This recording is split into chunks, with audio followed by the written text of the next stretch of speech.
శాంతాకారం భుజగశయనం పద్మనాభం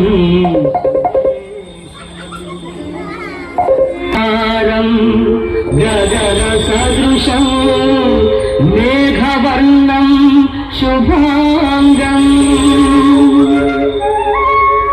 లక్ష్మీకాంతం కమలనయనం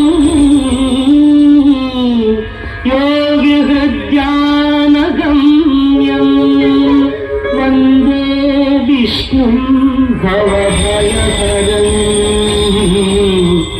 సర్వలోకైకనాథం.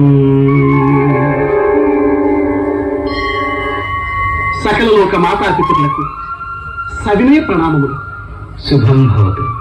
నారద, ఎక్కడి నుండి రాక?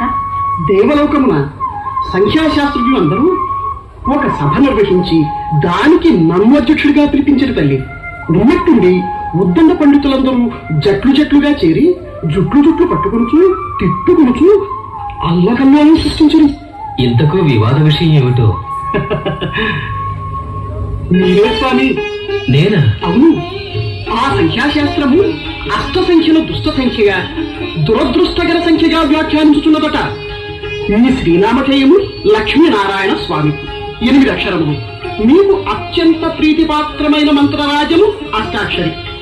ఇట్లు అష్ట సంఖ్యామయులైన దేవరవారి మీద ఆ దుష్ట ప్రభావం అణువంతైనా ప్రసరించడం లేదు అన్నదే వివాద కారణమైంది. కావున దేవరవారే కరుణించి ఆ రహస్యమును బట్టబయలు చేయవలసిందిగా ప్రార్థిస్తున్నాం. ఆ విషయం అడగవలసినది నన్ను కాదు, అష్టైశ్వర్యములకు అధిష్టాన దేవతయగు మీ అమ్మగారిని.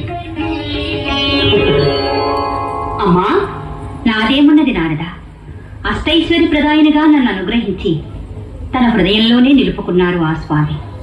అష్టసంఖ్యా ప్రభావం సోకకుండా అష్టవిధ రూపాలతో ఆ స్వామిని అనవరతం కనిపెట్టుకుని ఉంటాను. అష్టవిధ రూపాల? అవును నారద, అదిగో అటు చూడు.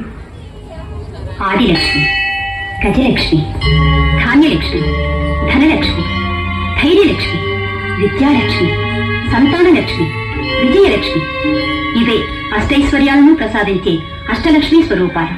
ఆహా, ధన్యోస్మి. మీ స్వరూప దర్శనంతో మహదానందం కలుగుతున్న తల్లి. ఆ ఆనందము సకలలోక వ్యాప్తం కావాలి నారద. ఈ అష్టలక్ష్మి స్వరూపాలు కేవలం నా సేవకే పరిమితం కాకూడదు.